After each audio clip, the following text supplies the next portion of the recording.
O objetivo é... Obrigado, Gustavo.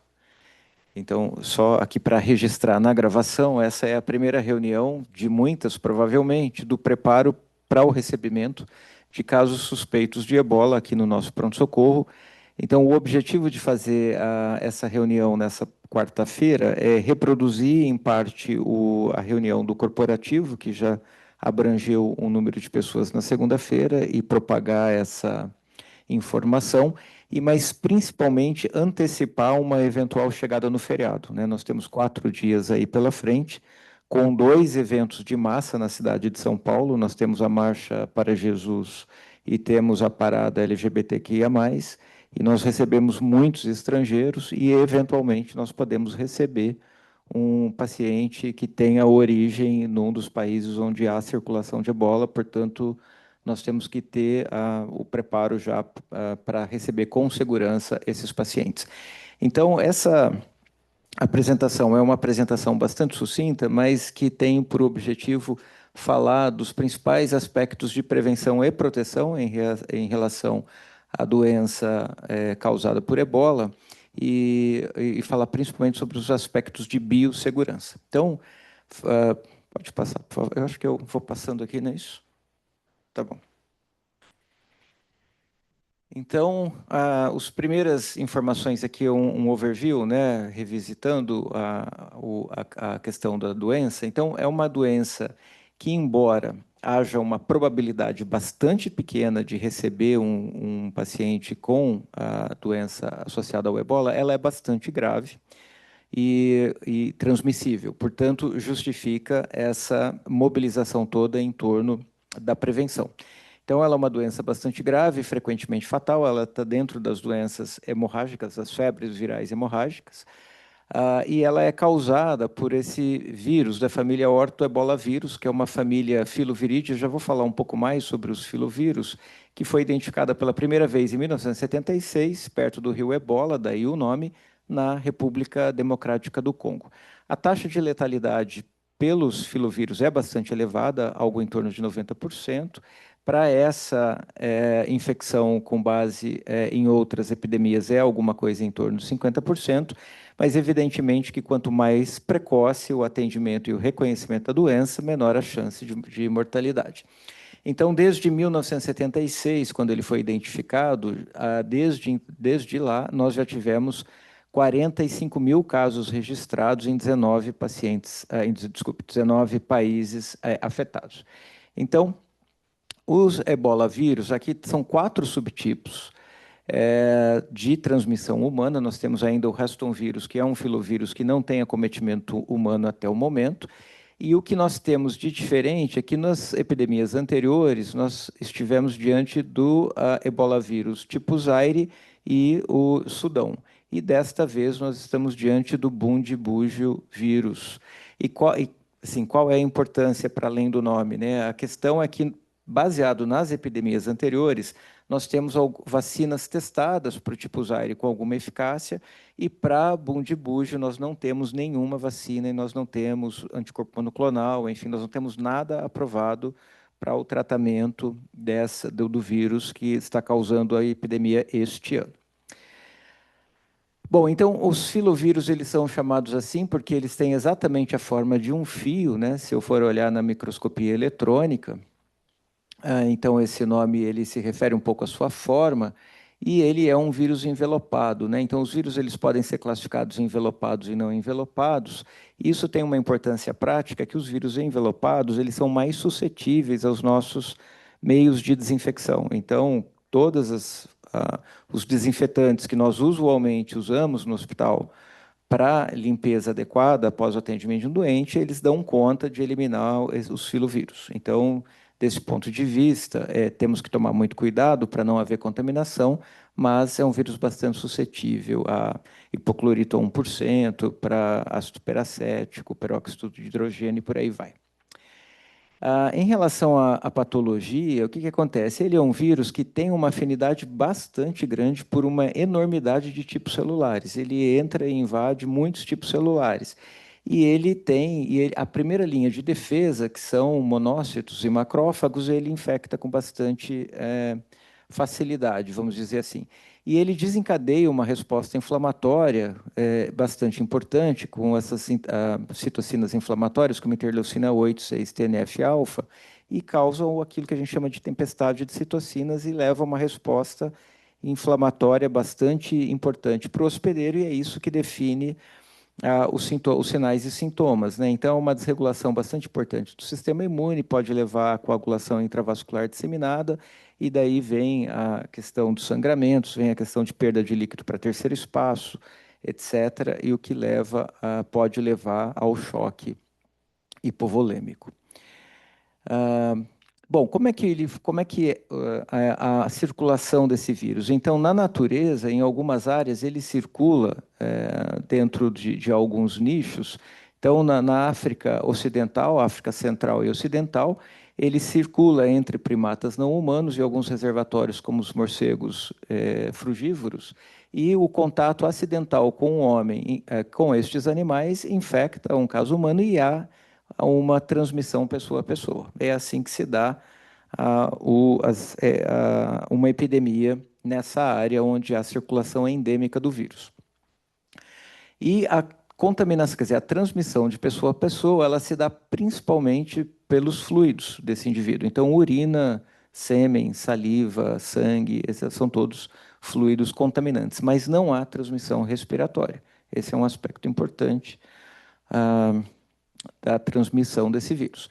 E como ele é altamente contagioso, quer dizer, um baixo inóculo é possível infectar um segundo humano, nos ambientes onde nós estamos atendendo, né, ou cuidando, que são os hospitais e os locais de atendimento, a chance de contaminação é bastante elevada.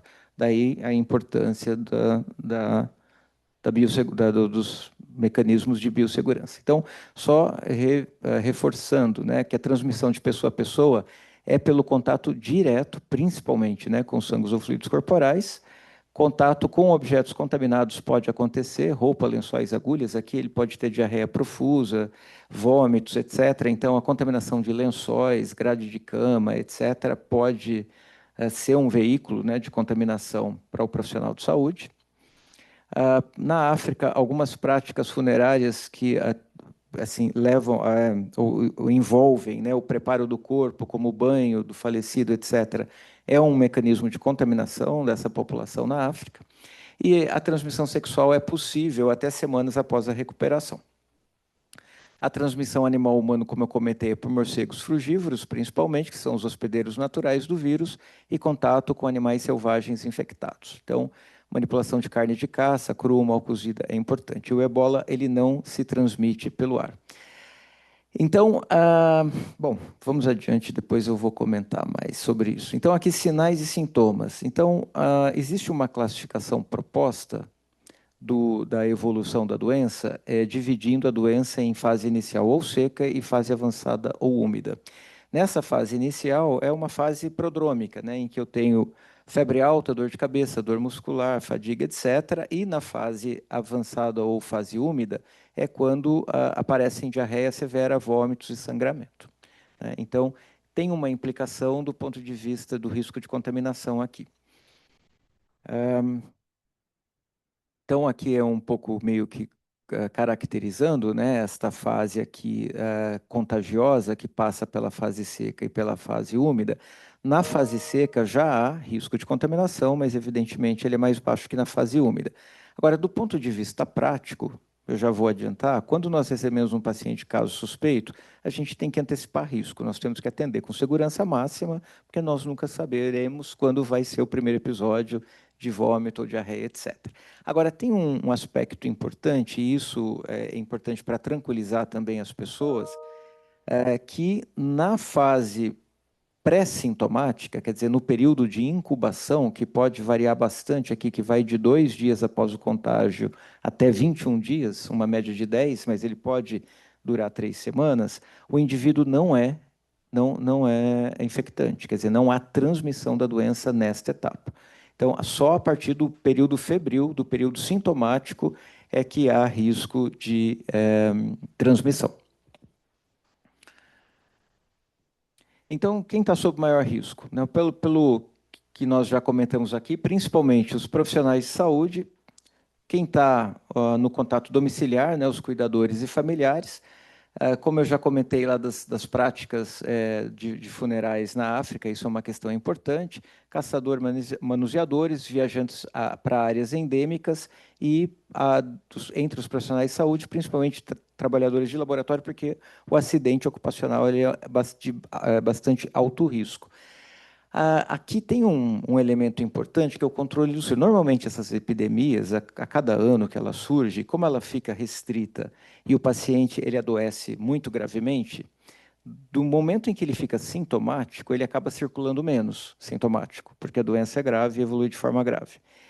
E como ele não transmite no período pré-sintomático, esse surto ele costuma ser meio autolimitado, né? Então, as epidemias têm algumas centenas de casos lá nos países endêmicos e a epidemia meio que se esgota com os mecanismos de contenção. Tem um elemento importante para esse ano que a gente não pode desconsiderar, que é o fato de que a República Democrática do Congo, onde nós temos o maior número de transmissão, é uma área que está assim, numa situação de crise humanitária com deslocamento por luta armada. Então, assim, as pessoas, assim, o número de refugiados é bastante grande, as pessoas têm medo de procurar serviço de saúde e isso pode dificultar bastante a contenção da transmissão. Então, essa epidemia, ela eventualmente pode se prolongar um pouco mais e aí sempre tem o risco de escape, de migração, etc., de alguém no período pré-sintomático. Bom, então eu colei aqui esses dados que foram publicados pela Organização Mundial da Saúde na segunda-feira, mas a Odeli acabou de me mandar no WhatsApp uma atualização, esses números já mudaram, então, se não me engano, eles já vão para 348 aqui. Mas talvez eles divirjam um pouco, vocês podem ter ouvido 1.000 e alguma coisa no final da semana passada, mas a OMS resolveu recalcular aqui e redefinir, né, caso, e esses são os números oficiais da página da OMS. Então, confirmados, nós tínhamos no dia 31 de maio 321, lá na República Democrática do Congo, e em Uganda 9, então eram 330 casos. Então, bom, uma coisa importante que é isso para a gente definir caso, e isso é bastante importante, porque quando bate um paciente aqui no pronto-socorro, uma vez que é caso suspeito, a gente tem que desencadear um processo de biossegurança que não é trivial. Ele é bastante, assim, emprega uma energia bastante grande e ele é até bastante inseguro do ponto de vista da assistência. A gente vai ter deslocado para assistência 1 ou 2 profissionais no máximo até a transferência para o hospital de referência. Eu já vou comentar isso. Por isso é importante a gente ter muita clareza do que é, de fato, o caso suspeito. E hoje, a definição de caso suspeito, eu vou voltar nisso depois, mas é alguém que circulou por 2 países que são a República Democrática do Congo e Uganda. E só esses 2 países, nos últimos 21 dias. Quer dizer, se essa circulação foi há mais de 21 dias, pensar em outras doenças febris. E eu quero chamar a atenção para uma coisa, que isso gera bastante confusão. Nós temos o Congo, que é vizinho à República Democrática do Congo. Hoje, quem passou pelo Congo não é caso suspeito, é só quem passou pela República Democrática do Congo. Então, vamos lá. Tem dois aspectos aqui importantes. A gente vai receber agora esses 2 eventos de massa, né, que é a Marcha para Jesus e a Parada LGBTQIA+, que eu posso ter pessoas que circularam pela África nos últimos 21 dias ou se encontraram com pessoas da República Democrática do Congo. Isso não vale para caso suspeito. Só vale a pessoa ter estado fisicamente dentro desses países. Esse é um ponto. O outro ponto é que teremos Copa do Mundo daqui a pouco e todo mundo se encontra no México e Estados Unidos, vale a mesma coisa. É claro que a definição de caso da OMS, ela sempre pode mudar, é evidente, se eu for encontrando casos, notificando casos em outras áreas. Um aspecto importante, que nós não vamos entrar no passo a passo aqui, mas nós já estamos produzindo um vídeo, e esse vídeo vai ser disseminado, é de uma simulação. Então, nós vamos fazer um vídeo com orientação, um PDF com orientação da paramentação e desparamentação. Então, para o final de semana, nós já teremos isso. Se, eventualmente, nós tivermos um caso de hoje à noite até domingo, nós estaremos aqui também para apoiar, porque assim, a questão da paramentação e a desparamentação é fundamental para proteger o profissional de saúde em relação à contaminação. Mas, enfim, nós detalharemos. Isso aqui é só um exemplo, né? Nós usaremos aqui a proteção máxima com os EPIs que nós temos, né? Nesse momento, o corporativo ele está definindo EPI no nível para toda a rede, mas nós temos aqui dentro de casa já, que inclusive das epidemias anteriores, EPI, se chegar um paciente hoje à tarde, a gente já tem EPI para usar e é macacão, etc. Então, a gente consegue atender com segurança. Então, importante dizer também que, bom, isso aqui eu já comentei lá atrás, né? Isso aqui é a nota técnica da Secretaria de Saúde do Estado de São Paulo, e eu trouxe para detalhar um pouco, porque aqui tem uns aspectos importantes. Então, bom, primeiro, importante dizer, nós já tivemos 2 casos suspeitos, um foi em São Paulo, um no Rio de Janeiro. O caso de São Paulo já foi descartado. Ele já tem 2 amostras em que a PCR não identificou ebola e ele tem meningococcemia. E o caso do Rio de Janeiro, a mesma coisa, Fiocruz que investigou, e ele é malária, o diagnóstico. E normalmente serão esses os diagnósticos, muito provavelmente. Mesmo que a gente receba esses pacientes desses países, a chance é pequena, mas enfim, toda a segurança aqui tem que ser aplicada. E a outra coisa importante é que essa é uma definição da Secretaria de Saúde, ok? Nem o HC, eu estava tendo essa discussão hoje de manhã no HC, o HC está se preparando para identificar o caso suspeito e dar o primeiro atendimento, mas não, nesse momento nós não ficaremos com os casos também. Então, todo e qualquer hospital deve transferir o paciente para o Emílio Ribas. Essa é a definição hoje. Tá? Inclusive, a coleta de amostra, tanto para o diagnóstico como para a condução do caso, ela não deve ser feita no local de primeiro atendimento. Ela deve ser feita para toda a referência no Emílio Ribas. Bom, a gente já vai detalhar um pouco. Então, isso aqui é o fluxograma proposto pela secretaria. Tá? Então, se aqui eles colocaram países, porque isso aqui pode mudar a todo momento, eles resolveram deixar países. Mas, neste momento, a República Democrática do Congo e Uganda. Né? Então, se ele veio desses 2 países, a pergunta é, se foi mais de 21 dias, já está descartado epidemiologicamente ebola, investigar outras doenças. Se foi a menos de 21 dias, é um caso suspeito e nós temos que notificar imediatamente o CVE e fazer a remoção pelo grau. Né? E se ele não esteve em países sem transmissão, também a questão aqui é pesquisar doenças alternativas, fazer diagnóstico diferencial. Bom, então, esse é a recomendação do Estado. Aqui nós estamos montando, então, ontem nós tivemos uma reunião com a Cláudia Bernotti para definir o local da ponta de lança do 9 de julho, onde exatamente ele vai ficar, e nós já temos essa definição de qual é a sala que o paciente vai ficar, que é aquela sala é um isolamento, que nós temos antessala e nós temos um banheiro dedicado, e ela é bastante grande, então os profissionais vão poder se paramentar na antessala e se desparamentar ali, e ela está de frente para o local onde a ambulância da remoção vai poder embarcar o paciente para o Emílio. Então, é o local mais seguro. A sala alternativa é a sala 16, no pronto-socorro, caso a gente não consiga usar por alguma razão, mas essa sala ela tem problemas, porque ela está muito perto ali da área de observação dos pacientes, ela é pequena, tem problemas. Então, a sala preferencial é a sala que é a sala VIP, ali do isolamento, certo? Então, a ideia é, identificou o paciente, é isolá-lo imediatamente, e o profissional que vai fazer a avaliação de risco, condição clínica do doente, é a paramentação completa. A comunicação vai ser imediata para o CVE, e nós vamos estar juntos para fazer essa comunicação, mas, paralelamente, nós vamos entrar em contato com o Emílio Ribas para avisar e já passar o caso, e fazer o contato com o grau, que é o transporte de urgência para a remoção. É importante dizer que existe uma segunda triagem, que é a triagem do CVE, que mesmo que a gente entre em contato com o Emílio Ribas, eles farão toda a comunicação, a gente tem que aguardar. O nosso objetivo de fazer a comunicação paralela é só para agilizar o processo.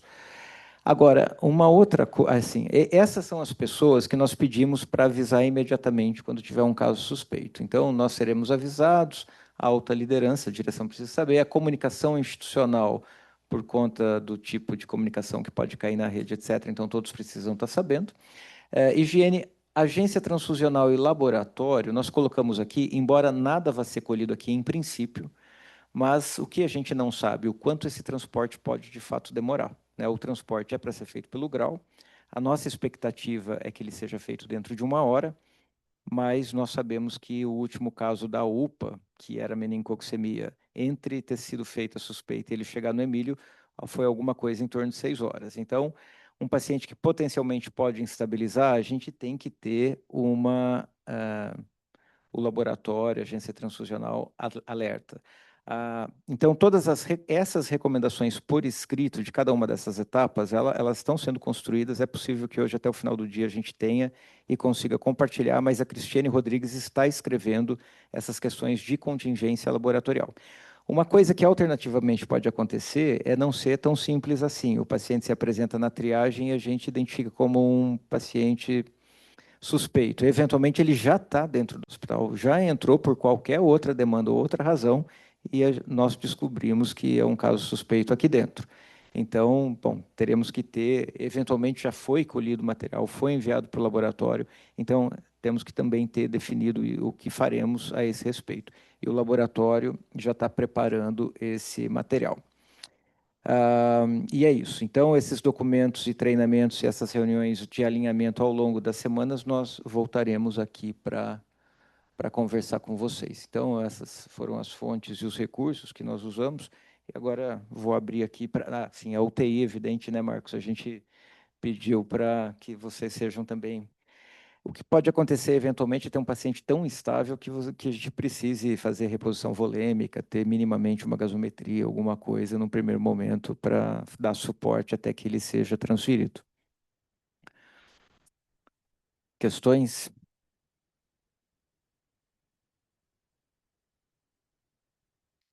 É só a torcida para que não chegue.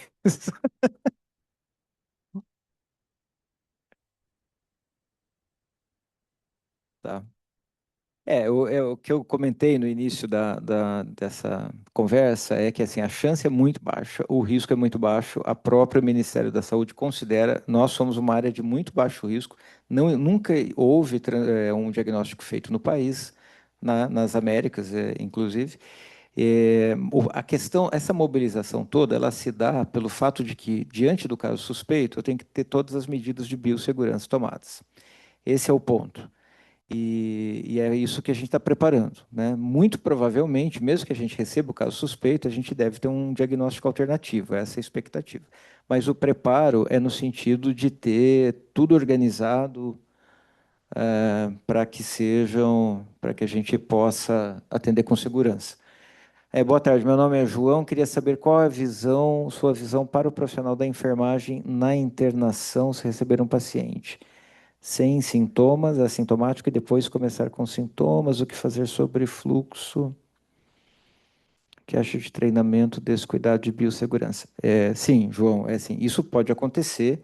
Aliás, no HC, na epidemia anterior, isso aconteceu. Não era o que aconteceu é que um paciente entrou trauma, era um FAF, e 24 horas depois ele já tinha sido operado, etc., e que se soube que ele tinha passado por um país com circulação.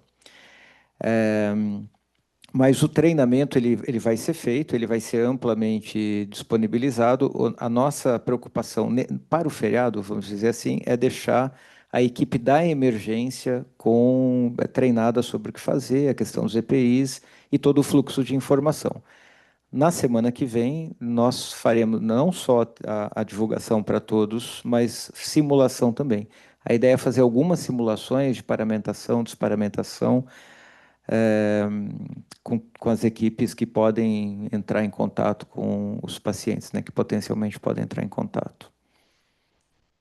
Assim, é enfermagem, médica e higiene principalmente, né? Porque essa é outra equipe que vai ter contato bastante intenso com secreções, excretas, etc.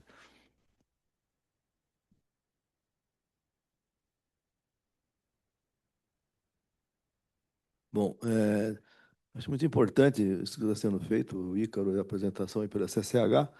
Aqui quem já teve a oportunidade de viver outros surtos muito antigos, né? Então, isso lembra, né? Vamos só lembrar.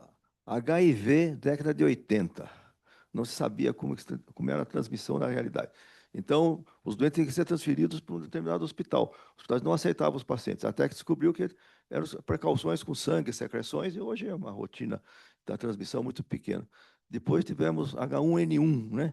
Que é respiratório, bem diferente também aqui no hospital. Então, todas essas medidas, sala específica para atender pacientes com gripe no pronto-socorro, respiratório. Então, aprendemos com o respiratório. O que nós não aprendemos muito bem ainda é justamente o caso daqui do Ebola, né? Aí tivemos o Covid. Covid foi uma coisa muito parecida, porque a gente identificava os pacientes no pronto-socorro, a CCH, então, que no pronto-socorro, identificava pela origem, China. Então, o paciente tem que vir da China. Vários pacientes que vieram da China coletavam a secreção, mandavam para o Emílio Ribas, porque a gente não tinha condições de fazer o diagnóstico. Então, na realidade, nenhum dos pacientes veio da China. Na realidade, nós confirmamos Covid aqui no 9 de julho.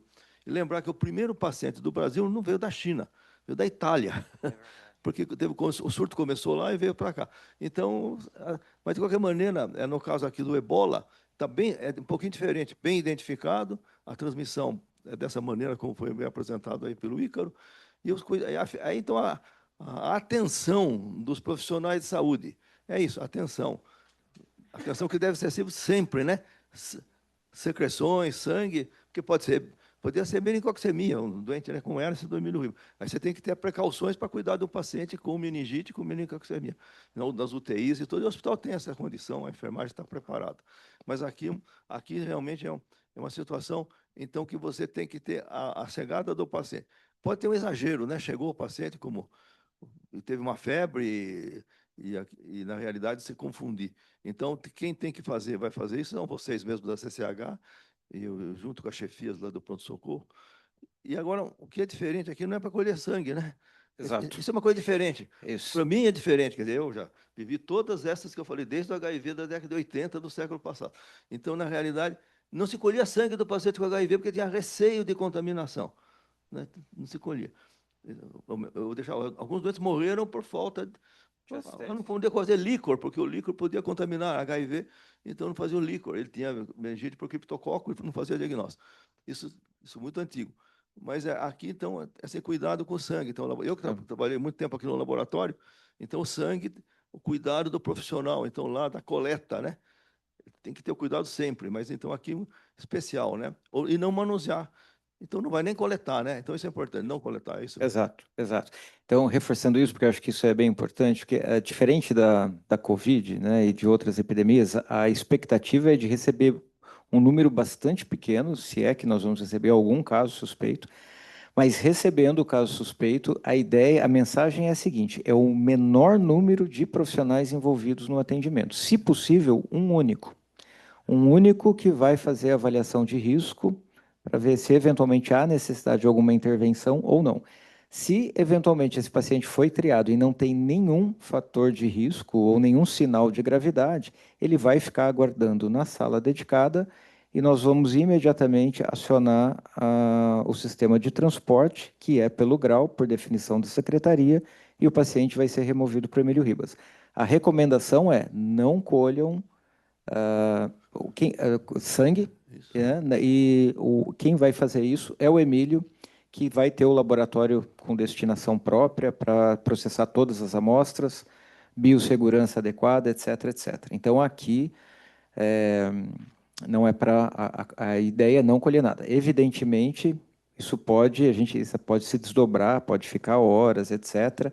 Eu precisar de um segundo profissional, digamos que eu tenho um médico que entrou, fez avaliação, etc., e pode precisar de um segundo profissional, mas a ideia é expor o menor número possível.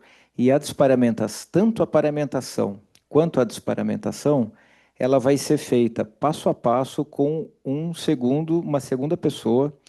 E nós, nessa altura do campeonato, nós provavelmente estaremos aqui para orientar a paramentação e principalmente a desparamentação. Porque, assim, a paramentação, nós teremos aqui os nossos guias da paramentação, etc., mas a desparamentação ela é a etapa mais crítica. Então, essa desparamentação Marcos, tranquilo, estou com você, eu vou te falar passo a passo o que você vai fazendo, e você vai, quer dizer, nós vamos fazendo desinfecção das luvas e de em cada uma das etapas e te dizer exatamente o que você deve fazer de maneira calma e tranquila, etc., para que não haja, ou para minimizar o risco de contaminação nesse momento.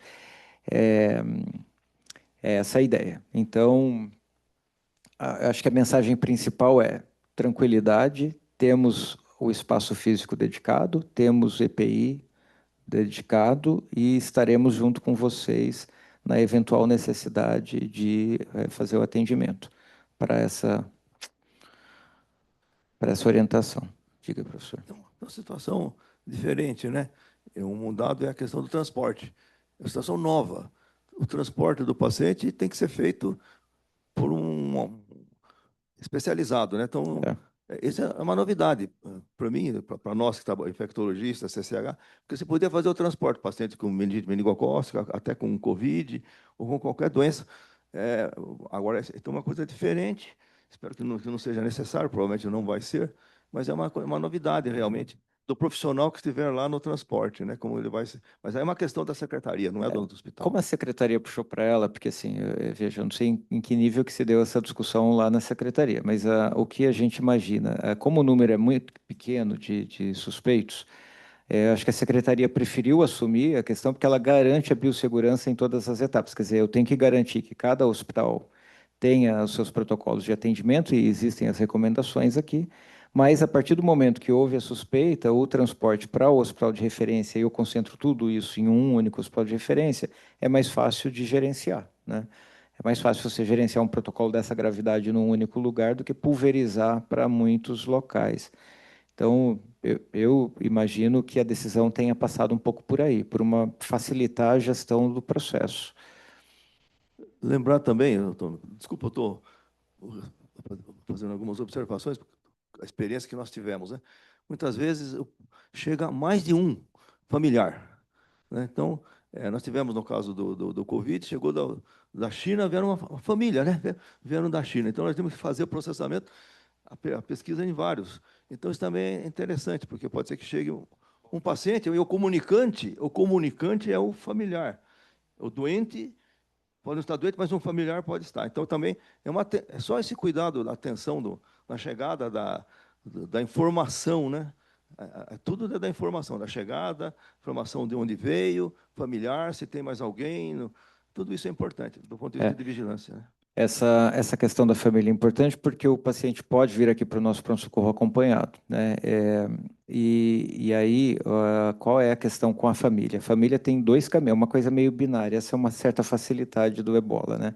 Se o acompanhante é assintomático, ele não está, e mesmo que ele esteja em período de incubação, ele não está transmitindo, porque ebola não transmite no período assintomático. O período de incubação, só aproveitando para quem chegou aqui depois, o período de incubação varia bastante, é de 2 a 21 dias, portanto, se ele circulou por República Democrática do Congo ou Uganda, hoje são só esses dois países, e não é Congo, é República Democrática do Congo, ele é um caso suspeito se tiver sintomas. Se ele é o parente, passou pela região, mas não está sintomático, ele não é caso, ele é um contactante do caso, então, ele não precisa entrar na unidade de saúde nem ser referenciado e a secretaria, nós notificamos imediatamente para o Centro de Vigilância Epidemiológica e o Centro de Vigilância Epidemiológica se encarrega de fazer o contato com este familiar e fazer todas as orientações.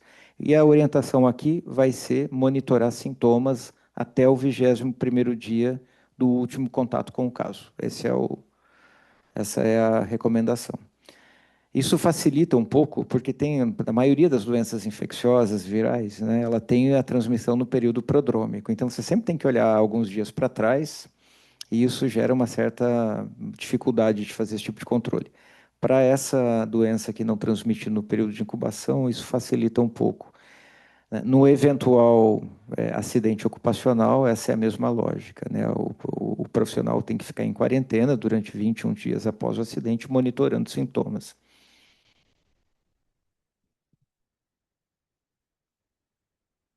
Mais alguma questão ou comentário?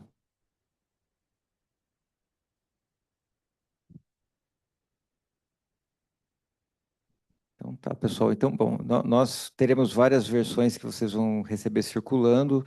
Eu acho que agora aqui é torcer para não termos nenhum caso suspeito. Ok. Obrigado por terem vindo. Obrigado pela atenção.